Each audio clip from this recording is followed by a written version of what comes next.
Et cette histoire passionnante est à découvrir dans un podcast coproduit par France Culture et Radio-Canada, French Connection, Marseille, Montréal, New York.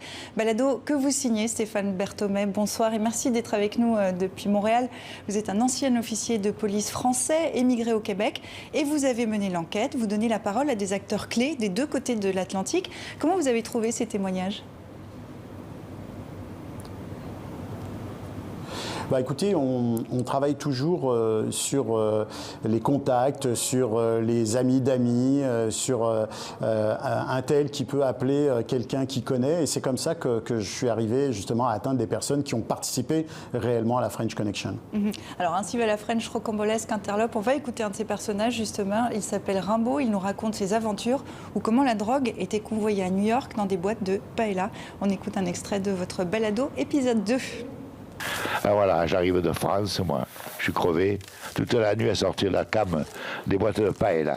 Ah ben, c'était un drôle de boulot, on était crevés à la fin. Rimbaud et ses complices attendaient 160 kilos, mais une partie des boîtes de conserve n'était pas encore déchargée des bateaux à cause d'une grève dans le port de New York.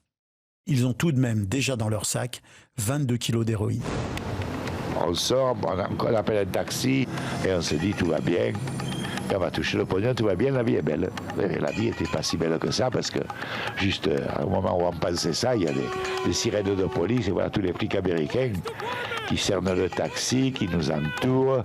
Il y a des calibres dans toutes les portières et on était fait comme des rats. Stéphane Berthomé, qui est ce Rimbaud qu'on vient d'entendre ?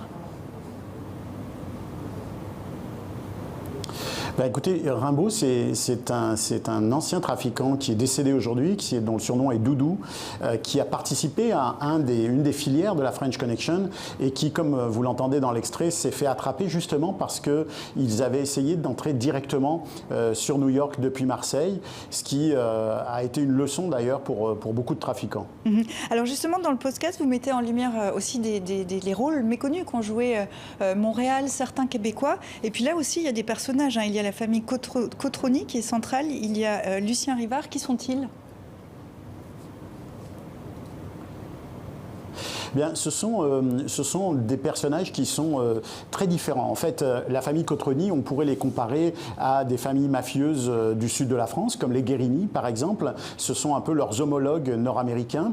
Mais Lucien Rivard, c'est vraiment un indépendant du crime. C'est quelqu'un qui a une carrière assez exceptionnelle, qui est à la fois détaché des organisations criminelles, des grandes organisations, mais lié à eux par des contrats d'affaires. Il travaille aussi bien avec les États-Unis qu'avec Marseille. Il importe de la drogue, il trafique des armes. On l'a considéré pendant un temps comme certainement l'un des plus grands trafiquants d'armes d'Amérique du Nord.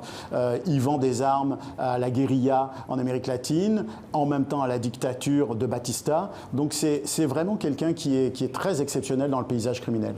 Et le Québec, c'était vraiment la porte d'entrée de la drogue vers les États-Unis, ce qu'on ignore finalement assez peu sur ce réseau. Oui, puis c'est l'objectif justement, c'est pour ça que j'ai fait ce balado sur ce sujet-là, parce que j'ai découvert cette porte d'entrée, j'ai découvert ce pan complet de l'histoire qui était très peu connu. Et pourquoi le Québec est devenu une porte d'entrée ? D'abord parce qu'il y avait une communauté de langage, entre personnes qui parlent français, on s'entendait bien. Aussi parce que les Marseillais, à un moment donné, n'avaient plus envie de faire affaire avec les Italiens, ça se passait pas bien, certains paiements n'étaient pas faits, et ils avaient plus confiance finalement dans leurs homologues francophones d'Amérique du Nord. Il y aurait encore multitude de choses à raconter. On ne peut pas tout dire tant on apprend de choses. À l'écoute de votre balado French Connection Marseille, Montréal, New York. C'est à écouter notamment sur le site de Radio-Canada. Merci beaucoup Stéphane Berthomé d'avoir été avec nous sur TV5 Monde. À bientôt.